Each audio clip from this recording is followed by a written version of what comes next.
The G7 today can almost feel like a club of ex-champions. While China and India continue to surge ahead, Europe's big three are increasingly preoccupied with their own problems. Germany, France and the UK all facing the risk of declining global influence. Germany's economic engine is sputtering, weighed down by weak growth, high taxes and an aging society. Across all of Europe, public debt is rising, France carrying the heaviest burden, while political gridlock blocks decisive action. At the same time, public frustration is growing and radical forces are gaining ground. In the UK, this tension has recently erupted into riots in Belfast. Meanwhile, the European Union is struggling to regain control over one of its most divisive issues, large-scale migration. So, is Europe merely going through a temporary phase of weakness, or are we witnessing something deeper, a crisis? We ask, G7 meets crisis, what's wrong with Europe?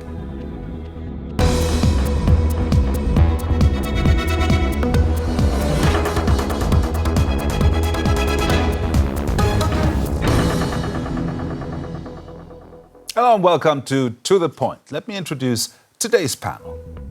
Sophie Pont-Schlegel is a political analyst based in Brussels with a focus on EU politics and institutions, democracy and the rule of law. She teaches at Sciences Po in Paris and is the author of the book At the End of the Known Order, Why We Need to Rethink Power. And Erik Fossing-Nielsen is a Danish economist with more than 40 years' experience in global economic policy issues, macro and financial markets. He lives in London and Berlin. And Katja Heuer, she is a German-British historian and writer, a visiting fellow at King's College London and a fellow of the Royal Historical Society. Her latest book, Weimar, is out now and has also become an international bestseller. A very warm welcome to all of you. And I want to start with Sophie there. Sophie, at the G7, President Macron once again embraced his favorite role, hosting the world as the leader of the Grande Nation. How much of that shine does remain, especially if we look at domestic issues? Well, Macron's always been quite good at hosting and at being very good in foreign policy, international policy, EU policy. I think it's also something he really enjoys and something he can do also knowing that domestically it's quite hard at the moment. There is no clear majority in the parliament. It's very difficult to get through budgets and so he has a very limited scope of action at domestic level. And that means he can shine at the international level. That said, it is quite difficult in general because, of course, transatlantic relations are quite difficult. And even within Europe, there are a lot of polarizations. And I would even say that the Franco-German relationship is definitely not what it was and that even there's tensions. I think we can all agree that the G7 isn't nearly as influential as it once was. Katja, in absolute terms, countries like China and India have long overtaken many G7 members. What standing do Europe's three major economies, Germany, France and the UK, still have internationally? Well, I think there's obviously the legacy still of the role that they have played. I mean, those structures, take the G7 summit, they're still in place, and those people who are invited to it, or those countries, are still at the core of it now. But also, it's got to be said that Germany still is, by most measures, the third largest economy in the world, for instance. Europe is still a major power bloc, both in terms of politics and economics. And so I don't think we're seeing the end of sort of European international power just yet. Erik, how deep do you see the economic crisis that the big three are going through right now? How relevant is that? It's important, but I share Kathy's view that it's too early to be too concerned. I mean, remember, maybe a step back. Remember, Europe has flourished for all these years as a rules-based international economy along with America. So we get this enormous shock, particularly by Trump walking away from Europe and China's rise. But the European economies are still very large, right? And they're not growing particularly poorly in terms of productivity if properly measured, but we are a declining population. So that's, of course, of importance if you sort of weight us with the rest of the world. Now let's have a look at the problems. The loss of former greatness, growing economic concerns, and the rise of anti-democratic forces. The crisis of the Big Three is becoming the new normal, it seems. It's a toxic mix that for some observers is already stirring troubling memories of the 1920s Weimar Republic. That was Germany's first and short-lived attempt at modern democracy that in the end gave rise to Hitler and his Nazi party. A stalling economy. Germany is proof that Europe's major economies face mounting pressure. The federal government only expects a mere 0.5% in growth this year. At the same time, the birth rate is at its lowest level since 1946. Fewer young people and a rapidly aging population are threatening the country's social systems and prosperity, but the parties within the governing coalition don't agree on reforms. Massive national debt. In absolute terms, France has the highest national debt of the EU, a staggering 3.5 trillion euros. But in Parliament, fringe political parties are blocking any major reform. The budget passed only after months of severe political turmoil. Rising right-wing populism. Radical forces are exploiting discontent and social challenges. In the United Kingdom, for example, the party led by Brexit architect Nigel Farage is leading in the polls. Yet Brexit has dealt a massive blow to the economy. And it has not slowed down immigration.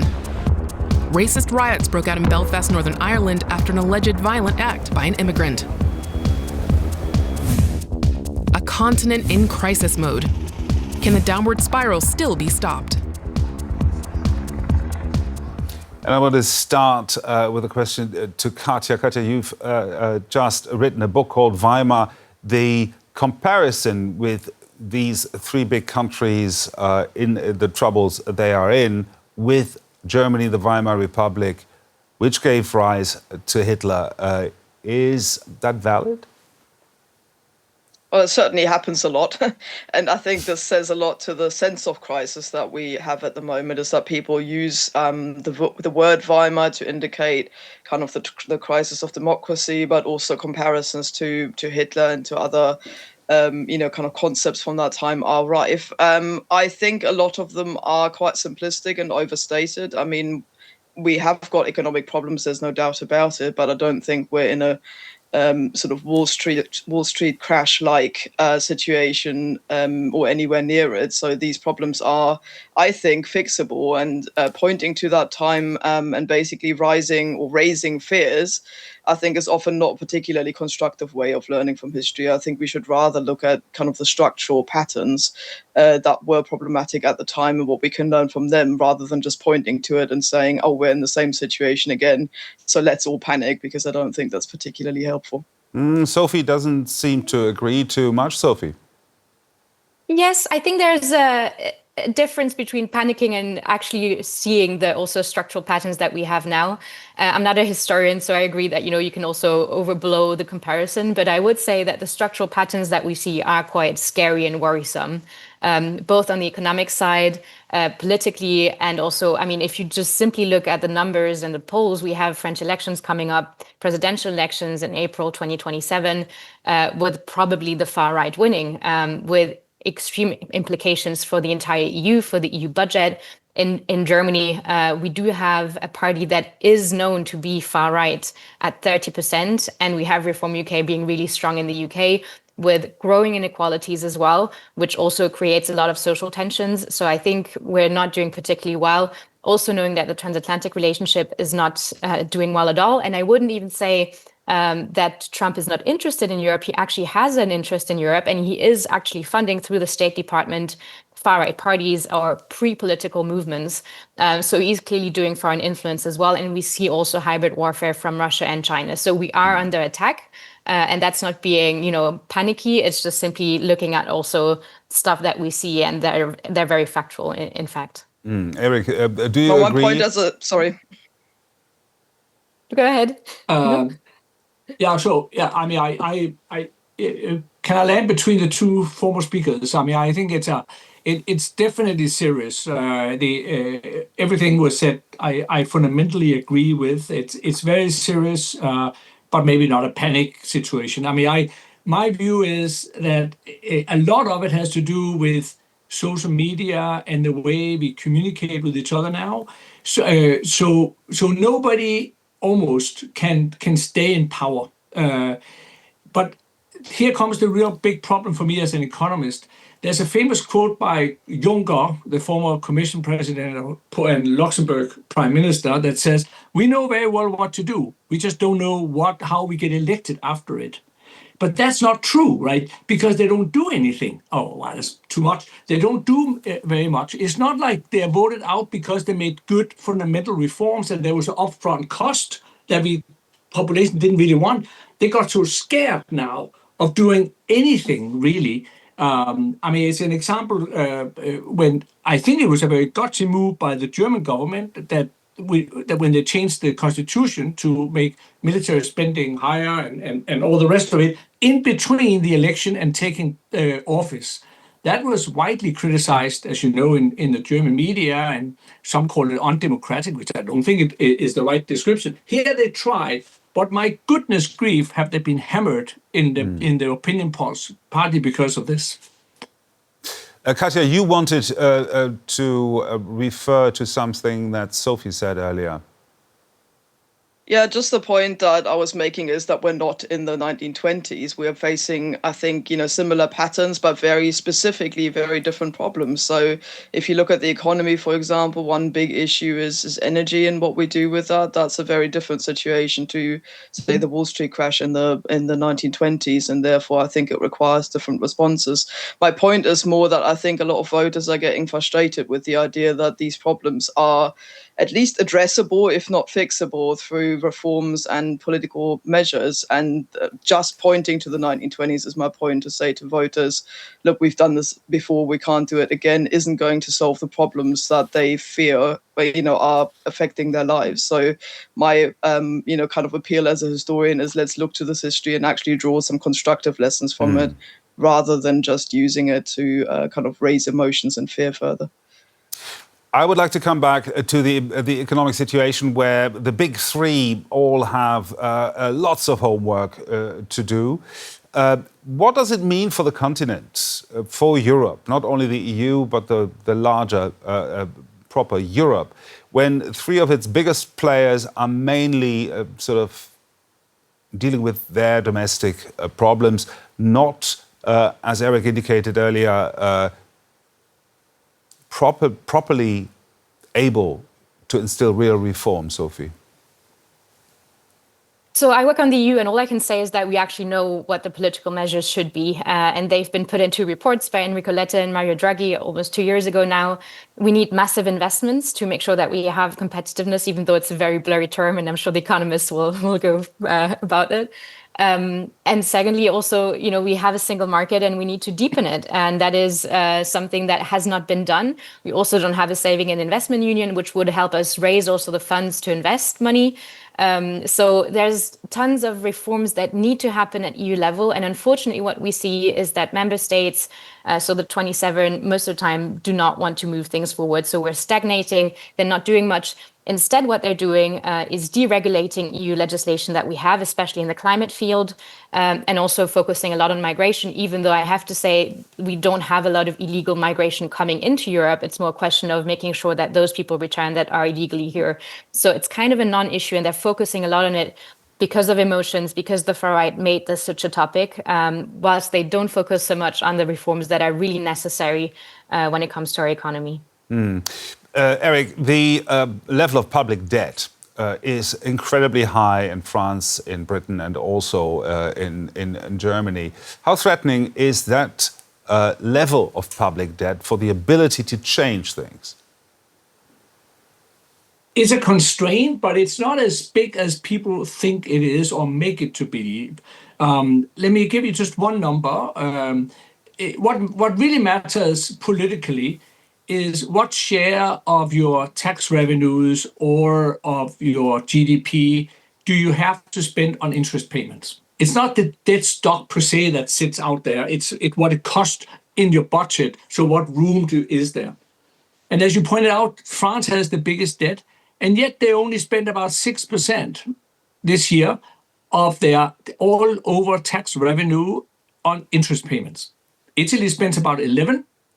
The United States spends 20.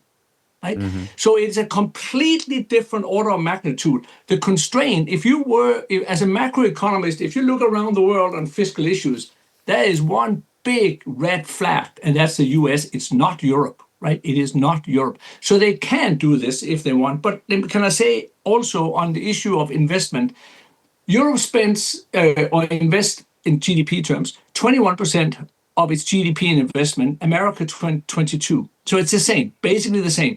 The big difference is we are not investing in the right areas, in high tech and many other sort of, the names of it, and somewhat more in real estate. We build nice houses and buildings and all the rest of it. So it's I share Sophie's point that we need to invest more. But more importantly, we actually need to switch the investment, and that has to be done through incentives. It's not like it costs tax money per se to do it. And if I may say one last thing, we talk a lot about Europe, and I completely agree, Sophie. The Letter report and the Draghi report are great kind of prescription what we need to do. But countries or governments must not forget that so much of growth is generated domestically and it's not an EU issue. Because otherwise, how do you explain that here in my native Denmark, growth is going very, very well? Sweden is going very, very well. Spain, Portugal doing very, very well. And a lot of this sits with the governments, and it's not enough. It's good and it's important to talk on the EU level of what we can do together. But there's a lot of homework that really needs to be done in the national capitals. I'd like to come to that and ask Sophie about it. Just a few months ago, President Macron tried to prepare the French public for major reforms, saying the years of abundance are over. The public pushed back. Is this just a particular reluctance of the French to accept cuts? Or how do you see that? So I think it was an interesting thing to say it's the end of the time of abundance. In a way, I would say it's partly justified in the sense that, we do have a climate crisis and our prosperity cannot function with the models that we had before. And I think Germany is a particular interesting one because we had cheap Russian gas, we kind of externalized our defense industry. And we had a lot of the German economy was based on exports, and that doesn't work anymore also with the Chinese competition that we have. So we see that, things need to change, but they don't really have a plan. And that also means that, the prosperity that we had needs to change in a way. In the case of the French example, I think it's only partly justified because some of the reforms that Macron tried to do really put a dent into people's pockets, and they're already not very deep. So I think that's also an issue. When, for instance, you have to take your car to go to work and you don't have the fuel money for it, and the salaries and the wages in France are not very high, you have a lot of taxes, then it gets quite hard. So there is a logic of discontent. But I think the German example where the former German economics minister tried to kind of put through reforms to make sure that the heating reform helps so that it's, more based on renewables, and that also backfired. So I think it showcases that it's really difficult for decision makers to make the right decisions, to make sure that they also bring the populations with them. But at the same time, it's absolutely necessary because we cannot just stay in the stagnation mode and not do anything, because that clearly doesn't work. Katja, Sophie just mentioned it. Experience shows that both in France and Germany, that governments implementing really tough reforms rarely last long. And also, with regard to the quote that Eric quoted, Jean-Claude Juncker, why should Europe's politicians commit political suicide? Yeah, I think that is genuinely a problem because I think it was Sophie who earlier said that there doesn't seem to be a plan. And that's certainly, I think, how a lot of people see it. So if you can't convincingly say to the public, this is where it's going, this is what we want to achieve, and this is what's necessary in order to get there, I think you're going to struggle getting the sort of patience and endurance and also understanding from them to go there. So I think, if you said clearly to them, it takes a few years, but this is what we're trying to do, and people can see the reasoning behind that, I think there'd be a better chance of actually doing that. But there's still a lot of fundamental problems. I mean, Germany still hasn't hasn't found a convincing solution to its energy crisis, for example, and that's frustrating to a lot of the other European countries. So I saw the Swedish energy minister Ebba Busch say the other day the first thing that she does in the morning is gets up and has a look at the weather report for Berlin, because she doesn't know how much energy Germany is basically taking out of its European neighbors in order to make up for its own shortfalls. So those kind of big structural problems also need addressing, I think. Now, we've mentioned this, that of course the populists are rising across Europe in all three countries that we're currently discussing, Germany, France and the UK. Eric, economically speaking, if right-wing populists were to come to power in Europe's three major democracies, what would that mean economically for Europe?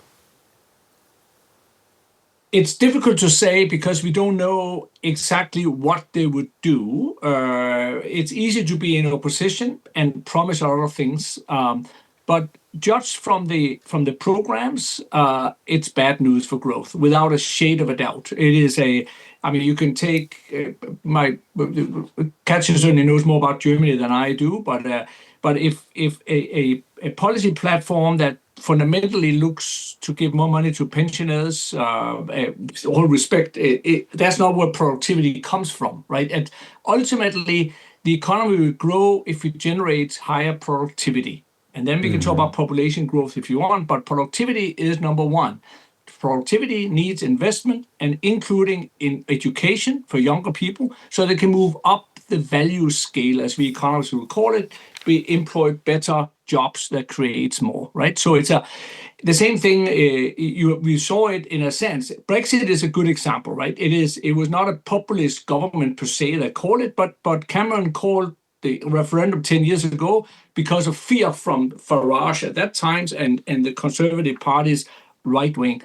Then they do Brexit, and on all economic estimates that I'm aware of, and the best that's made, suggest that the UK economy today is about 8% lower than it would have been had it been staying in the EU. This is, I can give you the economics of all this, but 8% around, right? I fear that if the far right comes to power in France, which is probably the bigger risk than AfD gets to absolute power in Germany, I suspect they will not take France out of the EU. They can't because of the euro, among other things. But if they stall the cooperation, and they have talked about import controls, for example, and other things like this, you would get something of the same order of magnitude, whether it's minus 5% compared to the counterfactual or 7 or 8 or 4, I don't know at this stage. But it's a negative without a shade of a doubt, unless they do something completely different from what they say they will do. I would like to come to my closing question, because we're already running out of time. What's your estimation? Will this crisis become a permanent condition for the big three, or are there ways out of it, and what needs to happen? Briefly, if you can. Sophie. Let's start with Sophie. Sorry for that. So I think since the COVID-19 crisis, we already are in a state of polycrisis or permacrisis, whatever you'd like to call it, where we see that we have like a succession of different crises that are quite interdependent. And I think the problem is, as long as we don't have decision makers that take the political measures to solve them, then we'll continue seeing that. And I think the biggest issue we have is that really our political systems don't seem to be apt to put through the kind of measures that we need, whether it's economically, politically, or even socially. Eric. Two things. First, the world growth will be lower because of what Trump and China does. The old system is breaking down, and by most estimates, that's going to take average global growth down by maybe 0.5% or thereabout. Europe has been and will probably continue to be impacted by more frequent shocks, as Sophie said. That's sort of almost baked. And then in addition, we could, as of the latest couple of days news, where it seems to me finally the German government is beginning to stand up to China's unfair trade practices, that could very well create some sort of counter attack by China for a while. So I think it's difficult to be optimistic sort of in growth terms. The good news, to be end on a positive note, is that if you a couple of years ago had told me we're going to go through this, I would have said as an economist, we're probably going to see GDP decline a bit. We haven't. We are seeing pretty flat, slightly marginal positive. So that shows that Germany and Europe generally is pretty resilient, right? So that's the good news of it. Katja, your final words on this. Yeah, I agree with what Eric and Sophie have said. And just to add maybe another positive note to this, I think we're seeing in individual countries that responses to some of the things are being found. So Eric mentioned sort of Sweden and Denmark earlier in various ways. It seems to me, I've just been to Sweden for a week, and people there were pretty optimistic about the upcoming elections and about stabilizing the political climate to a degree as well. So it all depends on whether reforms can be credibly enacted and communicated to the public. And that's it for today from To The Point. Thank you very much for being with us today. Thanks for watching.